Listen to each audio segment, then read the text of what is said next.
Australia में हाल ही में हुए एक हमले ने ना पूरे देश का ध्यान अपनी तरफ खींच लिया है। देखिए, ये कहानी सिर्फ एक हमले की नहीं है। ये इस बारे में है कि कैसे कभी-कभी कोई एक घटना समाज में जो भी अंदर ही अंदर चल रहा होता है, उस सारे तनाव को एकदम से सतह पर ले आती है। तो चलिए जरा गहराई से समझते हैं कि मेलबर्न में आखिर ऐसा हुआ क्या जिसने पूरे देश को सोचने पर मजबूर कर दिया।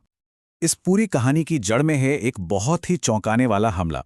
हुआ ये कि मेलबर्न में जहां स्वदेशी प्रदर्शनकारी अपना विरोध जता रहे थे, उस जगह पर कुछ नव नाजियों ने धावा बोल दिया। और ये कोई अचानक हुई झड़प नहीं थी, नहीं, ये एक पूरी प्लानिंग के साथ की गई कार्रवाई थी जिसने ऑस्ट्रेलिया में नस्लवाद और सुरक्षा जैसे मुद्दों पर बड़े गंभीर सवाल खड़े कर दिए। तो ये हमला हुआ कैंप सॉवरेनिटी पर। यह स्वदेशी लोगों का एक विरोध स्थल है। रिपोर्ट्स तो यही बताती हैं कि हमला करने वालों को नव नाजीज लीड कर रहे थे। जैसे ही ये खबर बाहर आई, इसने सिर्फ वहां के लोकल लोगों को ही नहीं, बल्कि सच कहूं तो पूरे देश को एकदम हिलाकर रख दिया।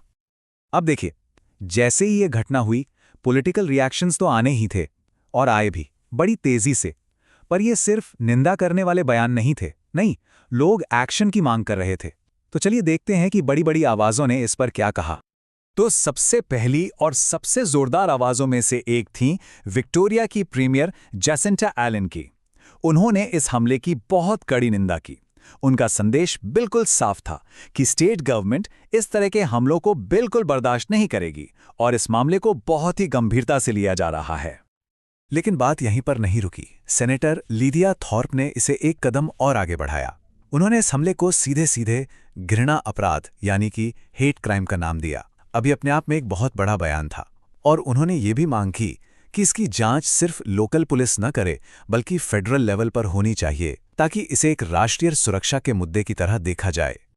तो इन तीखे बयानों और मांगों के बीच पुलिस ने भी अपना काम किया। इस मामले में अब तक 3 लोगों को गिरफ्तार किया जा चुका है। अच्छा, ये गिरफ्तारियां दिखाती तो हैं कि प्रशासन इस मामले को लेकर सीरियस है, लेकिन एक बड़ा सवाल अब भी वहीं का वहीं है कि क्या यह सिर्फ इन चंद लोगों की करतूत है या इसके पीछे कोई बड़ा नेटवर्क काम कर रहा है। अब इस पूरी तस्वीर को समझने के लिए थोड़ा जूम आउट करना जरूरी है। यह हमला एक ऐसे वक्त पर हुआ है जब ऑस्ट्रेलिया में पहले से ही कई बड़े बड़े मुद्दों पर बहस चल रही थी। तो सवाल यह है कि इस एक घटना पर इतना ध्यान क्यों गया। इसे समझने के लिए हमें देखना पड़ेगा कि उस वक्त देश में और चल क्या रहा था। तो देखिए, उस समय ऑस्ट्रेलियाई संसद में एक तरफ तो होम केयर पैकेज में देरी को लेकर बहस हो रही थी, दूसरी तरफ प्रवासियों के निर्वासन मतलब डिपोटेशन को लेकर कड़े कानूनों पर चर्चा छिड़ी हुई थी। इतना ही नहीं, टेक्नोलॉजी की दुनिया में एआई न्यूडिफाई ऐप्स को कैसे रेगुलेट किया जाए, ये एक बड़ा मुद्दा था। और साथ ही पर्यावरण कानूनों को लेकर भी जबरदस्त बहस चल रही थी।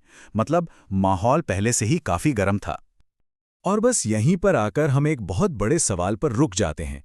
सोचने वाली बात यह है कि जब एक देश पहले से ही इतने सारे अलग अलग मुद्दों में उलझा हुआ हो और तब इस तरह का एक नफरत भरा हमला अचानक से पूरी नेशनल डिबेट का सेंटर बन जाए, तो ये उस देश के समाज और उसकी राजनीति के बारे में क्या बताता है। ये सवाल सिर्फ इस एक घटना का नहीं है, बल्कि ये पूरे ऑस्ट्रेलिया के मौजूदा माहौल का सवाल है।